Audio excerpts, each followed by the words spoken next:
लोकसभा चुनाव के परिणाम सामने आ चुके हैं। उत्तर प्रदेश के लोकसभा चुनावी नतीजों ने हर किसी को चौंका दिया है। कहीं जीत का बिगुल बज रहा है तो कहीं उदासीनता छाई हुई है। परिणाम सामने आने के बाद कई लोगों के दावों की हवा निकलती दिखाई दी।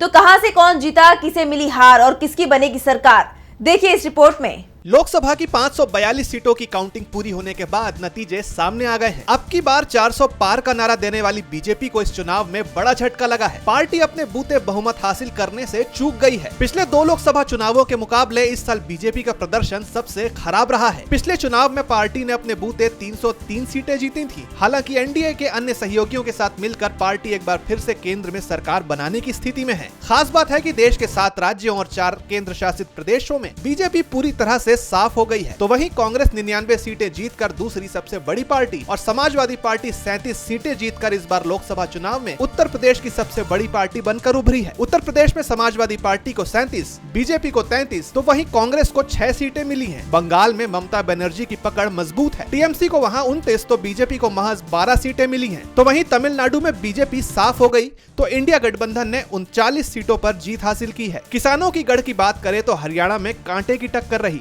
दोनों को ही 5-5 सीटें मिली। पंजाब में कांग्रेस ने 7 सीटें हासिल की तो वहीं बीजेपी पूरी तरह से साफ हो गई। चंडीगढ़ सीट पर भी बीजेपी को सांख गंवानी पड़ी। इसी तरह पुडुचेरी, लद्दाख और लक्षद्वीप में भी पार्टी अपना खाता खोलने में नाकाम रही। केरल में कांग्रेस ने 14 सीटें हासिल की जबकि बीजेपी केवल 1 सीट पर ही सिमट कर रह गई। तेलंगाना में बीजेपी और कांग्रेस में बराबर की टक्कर देखने को मिली।